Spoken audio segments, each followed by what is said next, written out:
Fact and Fob segment tonight. Even though many secular Americans deny there's a war on Christmas, there is one. Every day we see attempts to ban Christmas displays and even the word Christmas in some cases.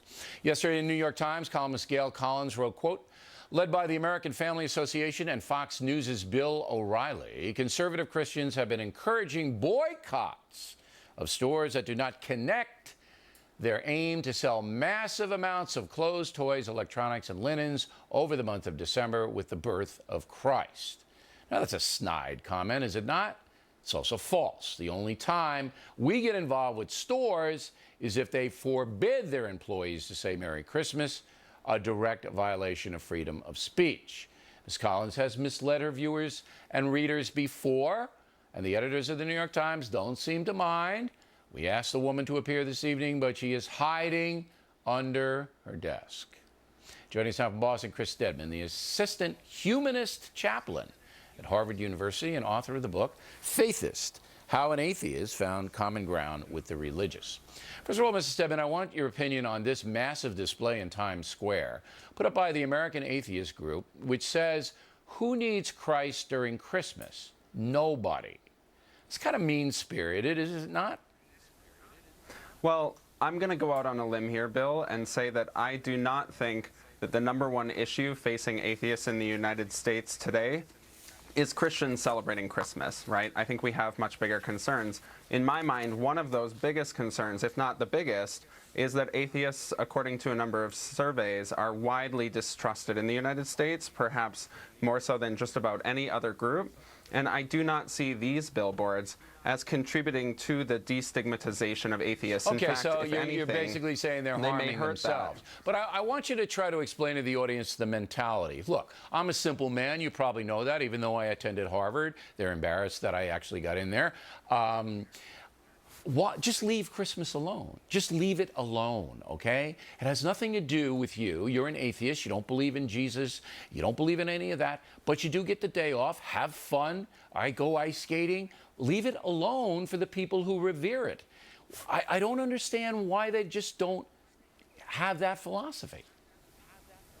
Well, on some level, I somewhat understand what some of the concerns are, mostly because this is a society where Christians do benefit from a level of religious privilege. Now, does that mean that these billboards are a good strategy in addressing that? No, I don't think so. I would much rather see a billboard saying, do you not celebrate Christmas? You're not alone. Or do you celebrate Christmas without believing in Christ? You're not alone. Instead of saying, who needs Christ? Yeah, okay. So you want to, nobody.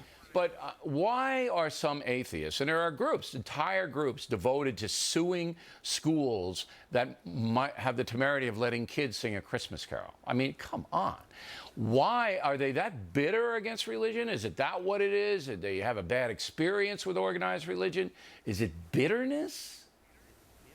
Well, I don't want to psychoanalyze atheist activists who do prioritize that, but what I will say is that I think that the separation of church and state is in place to ensure that the government does not privilege one religion over any other, or does not endorse one religion over any other. So my feeling on Christmas displays in public spaces, in public schools, is that if those are there, there should be displays for many different religions and many non-religious philosophies as well. I don't think many people have a beef with that. I don't think anybody, not in my crew, nobody has a beef with that. I would hope not, yeah. No.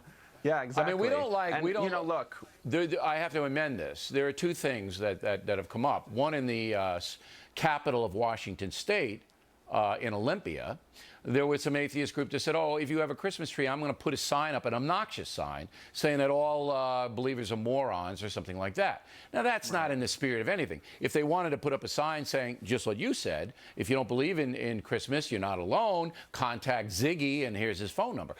That's fine. I don't bother that. And the second thing is Macy's. Yeah, Macy's brought in Santa Claus, St. Nicholas, okay, but refused to say what holiday St. Nicholas was being brought in for. I just thought that was absurd, and I mocked them, all right? However, what I'm seeing here is an amazing amount of anger, not from you, because you're a humanist chaplain, all right? You can't be angry. You have to be nice. But from other atheists, they're just so angry, and I don't really know what they're angry about.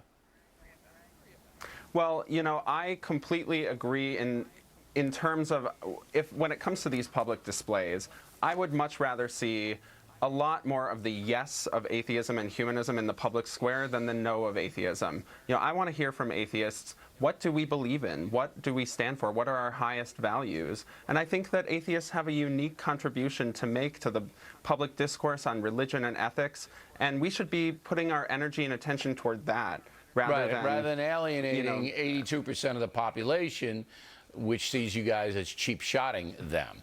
Mr. Sidman, you make a lot of sense, and I really appreciate you coming on the program. Thank you. Plenty more ahead as a Factor moves.